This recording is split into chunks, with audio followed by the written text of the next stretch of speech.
Merhabalar, alandayız, sınırsızdayız ve bugün kemer sıkma politikalarına karşı ülkenin dört bir yanında yükselen öfkenin sokaklara döküldüğü Fransa'dayız.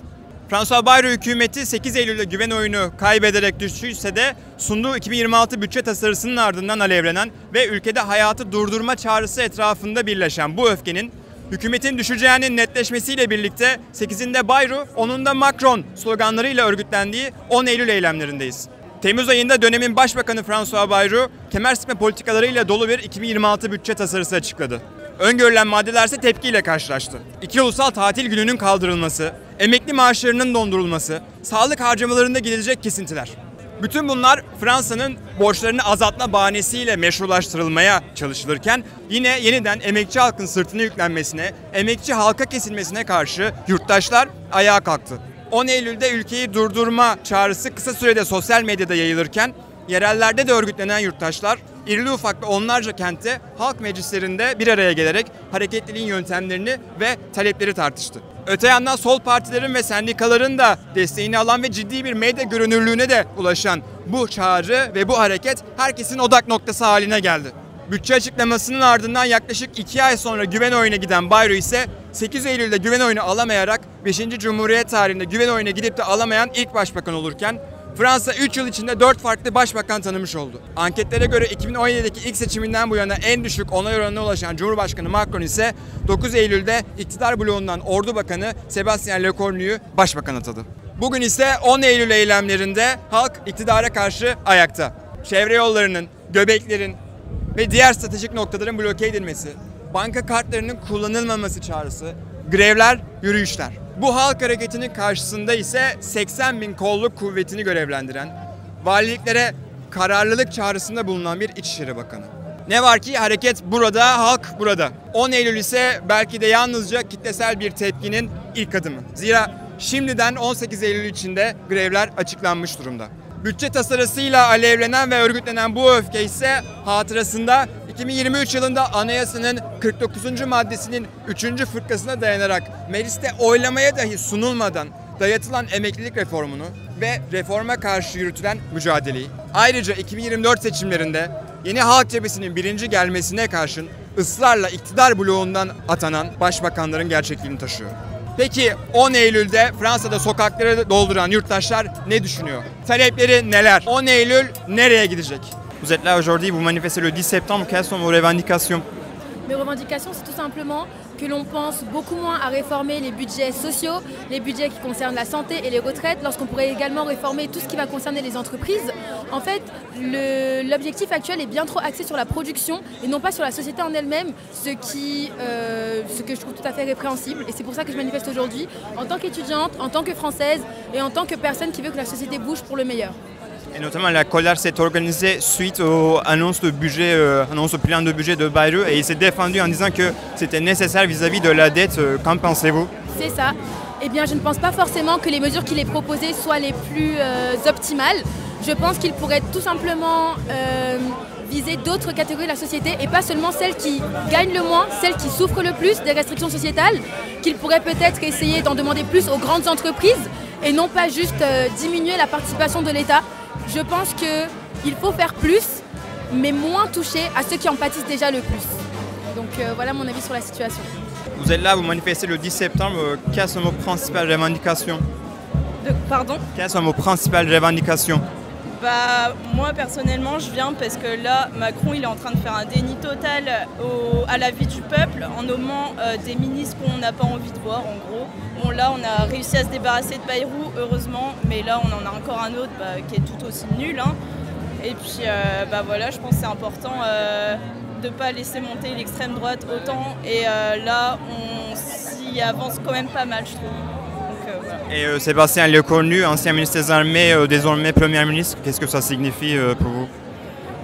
Bah, c'est dangereux un peu, enfin je me dis le gars, il y a ça, il a voté contre le mariage pour tous, je crois qu'il a vendu des armes à Israël il me semble, enfin il y a plein de trucs comme ça. Et bah, encore une fois c'est Macron qui est dans le déni total de ce qu'on veut et ouais, bah, c'est encore un droitard au pouvoir quoi. Et ça va aller jusqu'à où le combat, la lutte? Ah ça, je sais pas, parce que le plus loin possible, j'espère. Mais après, bon, le peuple est de plus en plus pauvre et faire grève, ça coûte cher quand même. Donc j'espère que ça ira loin, mais je sais pas trop. Voilà. Principale revendication portée par le CGT en vue de 10 septembre et de ce mouvement? Alors la première revendication, c'est contre l'économie de guerre. Parce qu'on sait qu'aujourd'hui, on a un gouvernement français qui essaye d'entraîner son peuple vers la guerre.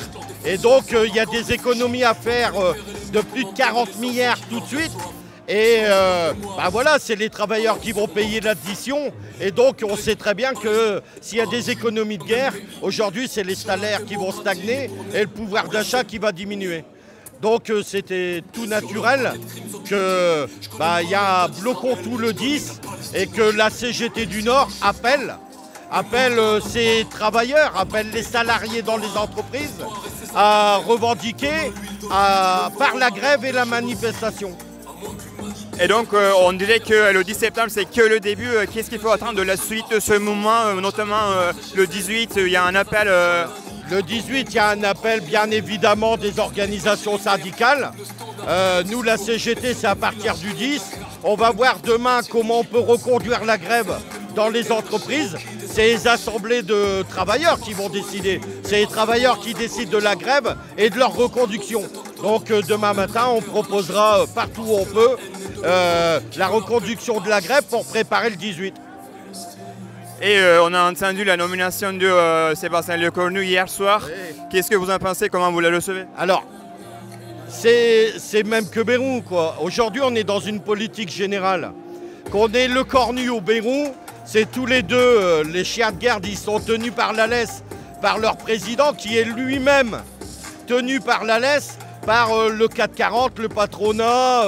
Il ne faut pas quand même oublier que Macron vient de Rothschild. Il vient de chez Rothschild, donc il représente les riches. Donc lui-même, c'est le chien de garde des riches.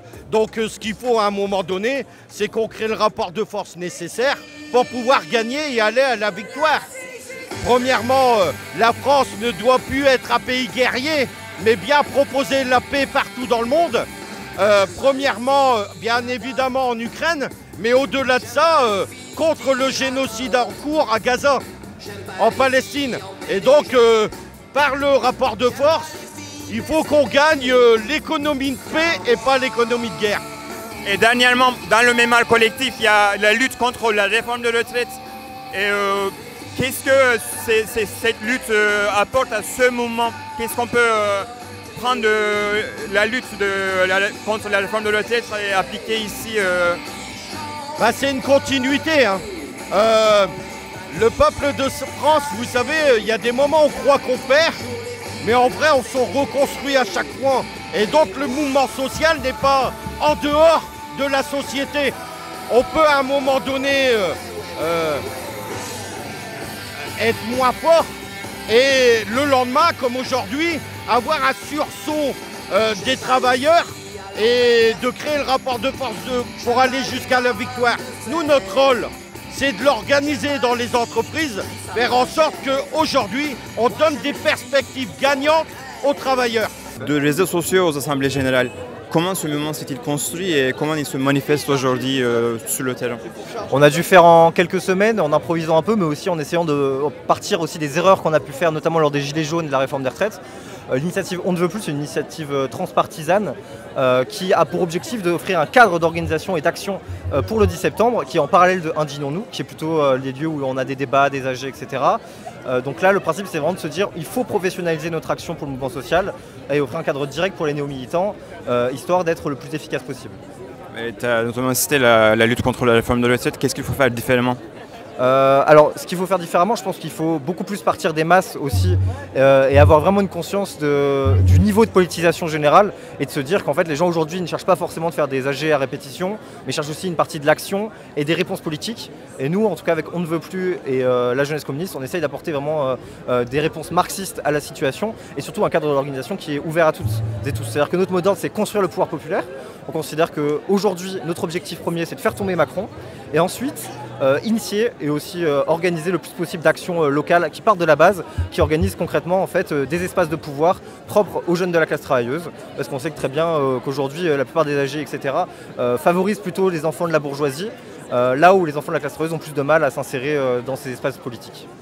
Votre objectif, c'est de faire tomber Macron et notamment ce lundi, on a vu la chute de François Bayrou. Du coup, le slogan était devenu le 8 Bayrou, le 10 Macron. Et puis hier soir, on a entendu la nomination de Lecornu comme Premier ministre. Comment vous les recevez ? On considère qu'en fait c'est pas pour rien que le ministre Lecornu est l'ancien ministre des Armées. Tout simplement ils veulent faire la guerre au peuple. Donc on n'est pas dupe aussi de cette manœuvre de Macron. Ce qui compte c'est pas tant les têtes qui changent, hein. Si la recette est la même, au final on va toujours être contre. Et ce qui est prévu c'est une cure d'austérité, encore une fois. On va s'y opposer, mais plus largement on considère que la question du 10 septembre c'est avant tout une question du pouvoir. Et je pense qu'aujourd'hui les gens ne veulent plus. C'est-à-dire qu'aujourd'hui on est sur une remise en cause totale du pouvoir et de la légitimité de l'État aujourd'hui à nous imposer des politiques qui vont à l'encontre de nos intérêts, de la classe travailleuse. Donc aujourd'hui c'est ça notre point central, et c'est pour ça aussi que du coup notre mot d'ordre est vraiment construire le pouvoir populaire. C'est-à-dire qu'on ne va pas trouver de solution dans les institutions et on va créer les nôtres pour pouvoir obtenir des victoires. Finalement, jusqu'à où va continuer cette lutte, ce combat? Qu'est-ce qui nous attend? Je pense qu'il nous attend beaucoup de choses et qu'on va être aussi très surpris de la suite. À vrai dire, je pense qu'on est dans une phase aussi. C'est-à-dire que là, il y a beaucoup de choses qui ont été organisées aujourd'hui, assez désorganisées, beaucoup d'initiatives spontanées. C'est pas forcément quelque chose de mauvais, mais je considère que ça suffit pas forcément et qu'on a aussi un rôle, nous, organisation, à offrir des débouchés politiques à tout ça. Et que justement, c'est les enjeux qui vont se poser aux jeunesses communistes à On ne veut plus, de pouvoir poser un cadre solide. Et que, encore une fois, la question, c'est pas de faire tomber le Macron et de trouver un remplaçant, c'est vraiment de s'emparer du pouvoir d'État par nous-mêmes. On est le 10 septembre, vous êtes à la manifestation, vous avez un kéfia. Quel lien peut-on faire avec la lutte palestinienne, la Palestine et le mouvement du 10 septembre? Je suis extrêmement pour la convergence des luttes. Je sais qu'en France, on n'est pas les plus à plaindre, mais on a tous envie de revendiquer des droits et on est là pour nous les Français, mais aussi pour toutes les populations qui sont opprimées. On manifeste pour tous, pour tout le monde, pour toutes, pour tout le monde, et on n'arrêtera rien. Et il n'y aura pas de victoire sans anticapitalisme, sans antidécolonialisme, sans antiféminisme, sans voilà, tout ça. Et c'est pour ça le kéfier aussi, c'est un symbole de soutien aux Gazaouis et à toutes les populations qui sont opprimées et qui, par rapport à nous, sont en train de vivre bien pire. On lutte pour nous, mais on lutte aussi et principalement pour eux. Vous êtes ici, vous manifestez le 10 septembre, vous avez un drapeau palestinien. Comment lier le mouvement de septembre et la Palestine? Quel message portez-vous face au pouvoir Mon message, c'est qu'en fait, la liberté et la justice en Palestine, c'est la liberté et la justice pour tous. Toutes les luttes, que ce soit le féminisme, l'écologie, évidemment les droits de l'homme, on a vu comme ils sont piétinés. Et en fait, tout se concentre dans un moment particulier dans notre situation ici en France et dans la situation en fait dans le monde entier, mais dans les territoires occupés. On a compris en fait qu'est-ce qui se passe là-bas. En fait, c'est une grande image de ce que peut nous arriver. La liberté de Palestine et la justice en Palestine, ça veut dire qu'en fait on a le droit à s'exprimer, on a le droit à ne pas être d'accord, on a le droit à manifester. On voit comme les libertés sont de plus en plus réduites et on ne peut pas continuer à croire qu'en fait on est dans un petit jardin comme disait Joseph Borrell et qu'on va être protégé de ce qui se passe ailleurs. On est lié à l'humanité. Il y a un livre qui m'a énormément frappé, la lecture de ce livre, c'est Pour qui sonne les glas, et l'introduction c'était en fait une petite phrase de John Donne qui dit ne demandez jamais pour qui sont les glas ils sont toujours pour vous. Donc les morts là-bas, c'est nos morts. Les enfants qui meurent là-bas, c'est nos enfants, les mamans, les femmes qui meurent là-bas, c'est nos femmes. Et les hommes qui meurent là-bas, c'est nos hommes. Il n'y a pas de raison de croire qu'en fait, eux sont différents à nous. Et c'est pour ça que je suis là. Et après, voilà, il y a toutes les luttes sociales, en fait, de plus en plus de concentration des richesses, mais on sait aussi que c'est en fait l'armement, que c'est ils sont mis de... Ah, punaise, ils sont mis de... Ça, c'est pas normal, en fait. C'est pas normal qu'on puisse pas exprimer.